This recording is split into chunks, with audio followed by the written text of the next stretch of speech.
Hello everyone. As promised, I'm going to quickly walk you through PixilArt again, just kind of the basics, give you an introduction to the editor itself.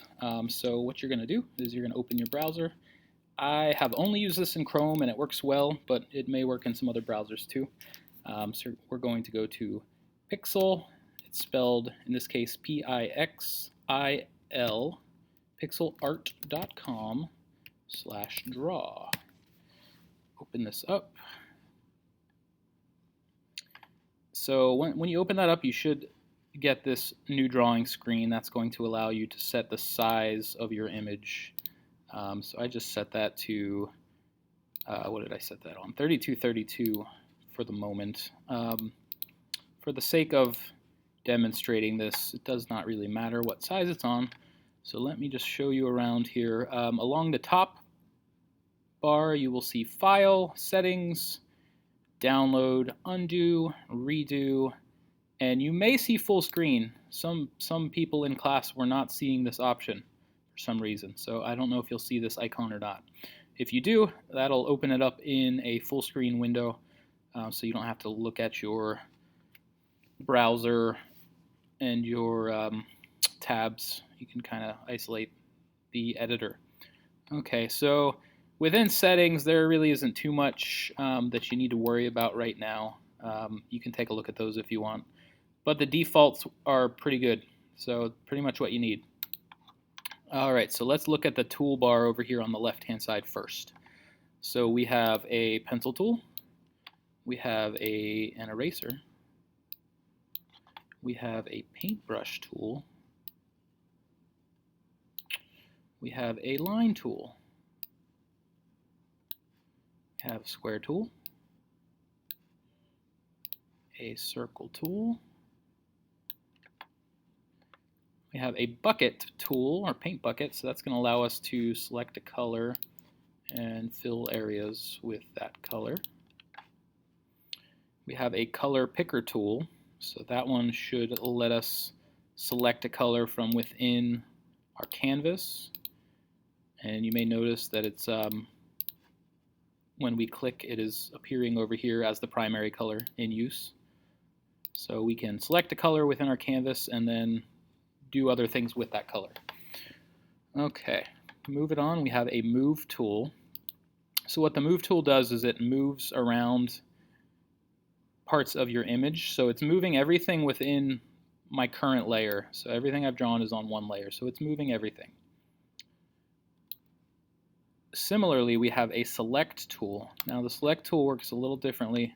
It will let us move a portion of our layer. So let's say I want to move this line here. I'm going to select it and then I'm going to move it. Now you'll see that it's also taking that yellow background away. So it's going to take everything from within that layer still. So if I wanted to move something, I could move it, but then I might have to fill it in again with the bucket or the pencil tool. So if those things had been on different layers, I could manipulate just one of those things by itself. So it is a good idea to get used to creating different layers for different objects within your composition or canvas, especially once we get into animation, which we aren't really going to talk about today, but we will get into that. Okay, so moving on here, we have a text tool, and that will allow you to type like so. We have a lighten and darken tool, and that will allow me to darken colors that are already there, like so. And moving on, we have a dithering tool. And as I explained in class, this kind of makes pixels every other space. So in a way, you can use this to create value. So if you have ever drawn or taken a drawing or 2D class, you may know that you can stipple to create subtle value in an area. So that's a good tool for doing that, alternating pixels and creating different tones and shades over another color. Okay, moving on, we have a stamp tool. Stamp tool will bring up pre-made assets, so images that other people have created, if you want to incorporate those into your design. Generally, I wouldn't use this very much, but it could give you some good ideas for doing your own things. Okay. Moving on, we have a crop tool. So if I click that, I can resize the image. I could add pixels. So if I wanted to make it bigger, I could do that within the crop tool. And then the next one over is the gradient tool. Let me pick a color here. That'll allow us to do a gradient over our image. I'm just clicking and dragging with my mouse, and you can create one that is nice and varied, or one that cuts off like that. So you can do a lot with this. And remember, Control Z is your friend. That's going to always allow you to go back. So that will undo. There's also a button at the top you can use, so you're welcome to click that undo button. There's also a redo button. Okay, so let's see. Let's clear this for a moment. So I'm going to go up to File, and I'm going to go to Clear. And that will erase everything and give us a blank starting canvas again. All right, so that's most of our tools here. Below the tools, we do have our primary and secondary colors. We can swap between those with this double-sided arrow here. Or we can revert to the default, which is black and white, by clicking on this. Okay. Remember, there are keyboard shortcuts for all of these tools. So you can hover over them, see what the keyboard shortcut is, and then you can always jump to the tool using that keyboard shortcut. Okay, and the last thing we have on our left-hand side is this mirror function. So we have mirror X and mirror Y. So if I click mirror X, I can come over to my canvas and I can draw, and you'll see that that is mirroring my image on the right-hand side as well. So let me undo that and show you that mirror Y is going to mirror along the Y-axis. I could also toggle both of them at once, and I will have a mirror image on all sides so that we can make a butterfly. Okay, let me undo that. Alright, so that's basically everything over here on the left-hand side. We're going to jump over here to the right-hand side, where we've got a few more familiar things. A lot of these things do carry over from Photopea, so hopefully a lot of this is familiar already. So on the right we have layers. On the layers we have a thumbnail image, so you see as you draw here, your image is showing up here. We can use these buttons to zoom in or out. And then down below this, we have our list of layers. At the moment, we only have one, background. We can add layers. We can move layers around. We can rename layers. Name this one test. I can delete a layer. I can duplicate a layer. And then I can merge layers. So let's see.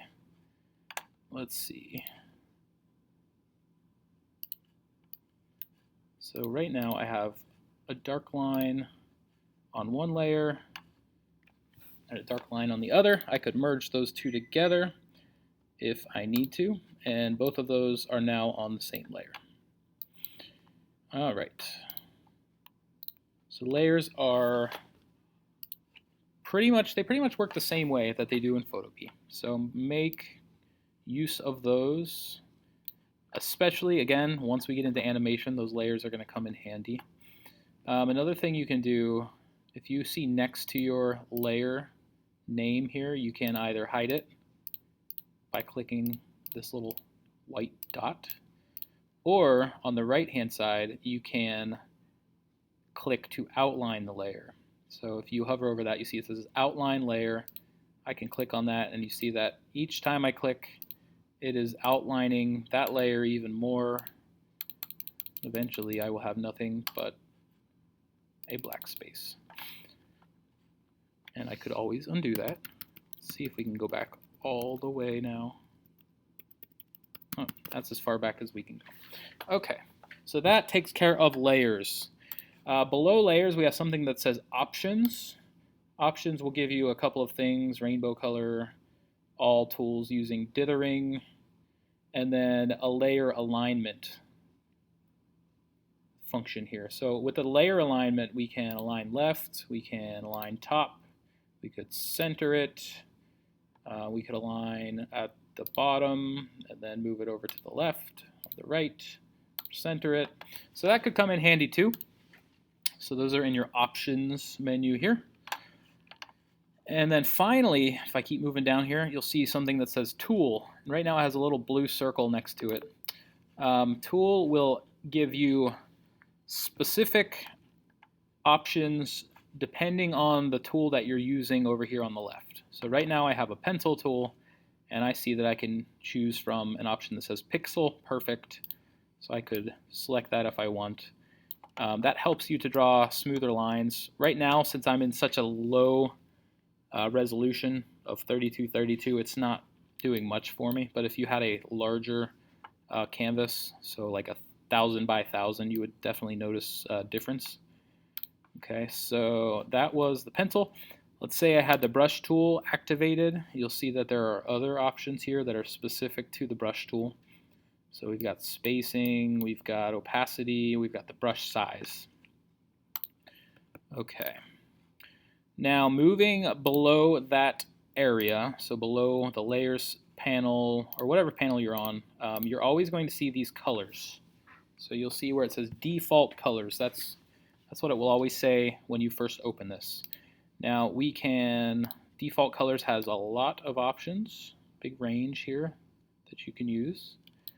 But if I go into these presets, I can see that there's a set of common colors, there's a skin tone palette, there's Metro UI, and there's Rainbow Dash. So there's a few that are always in there like that. Now, I could make a new one if I want. Let's say I want to make one called, I don't know, Project 1. I'm going to click that. It's going to create another palette. So I can add to this palette by coming down below to this dark square where it says Add Color. I'll click that.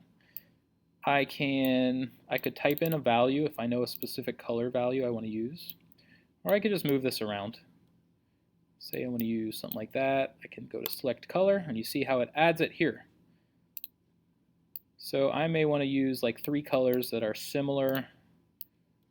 So I'm going to keep going back until I have my palette. And then I can always incorporate black and white too. Those are always going to be over here on the left.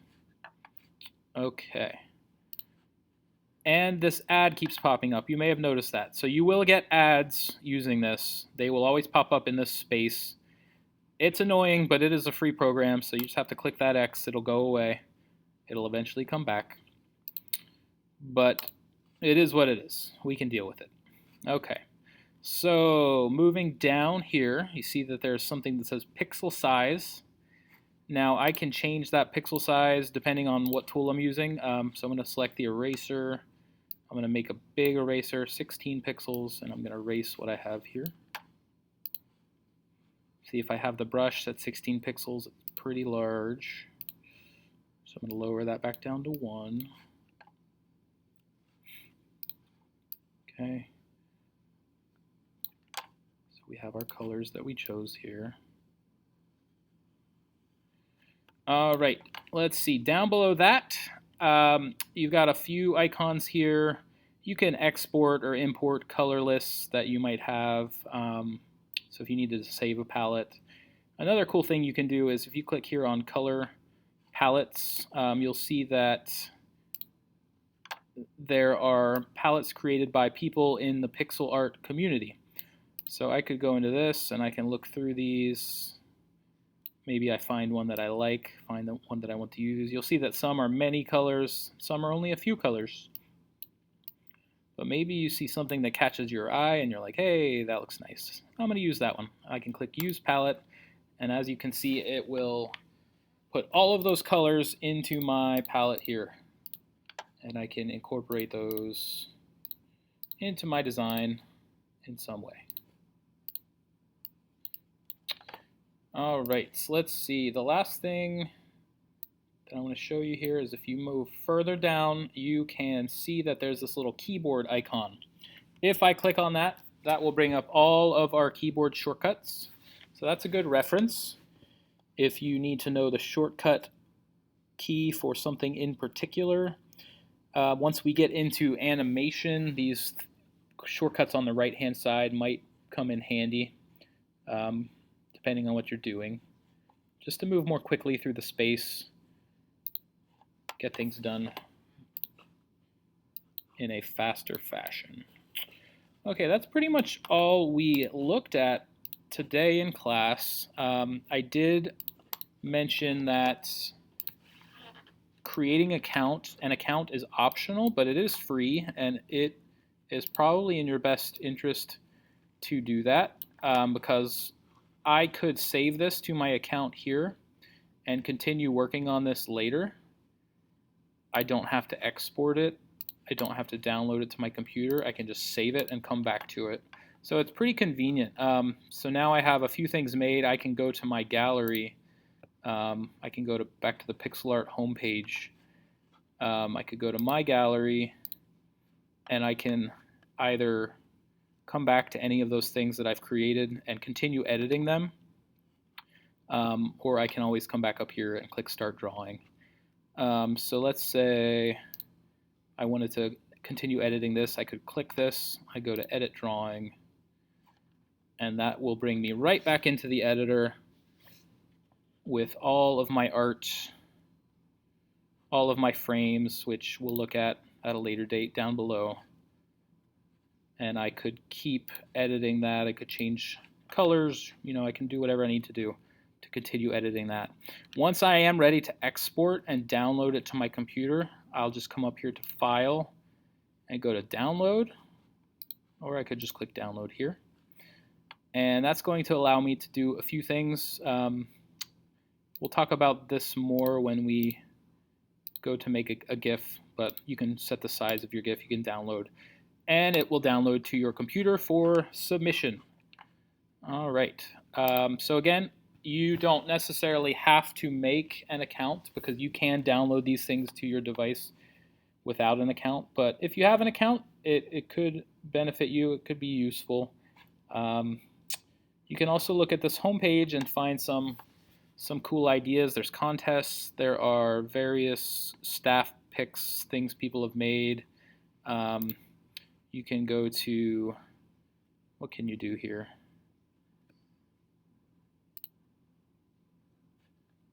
If I go into the gallery, I can see all kinds of things. I could specifically look at GIFs, see what people are making,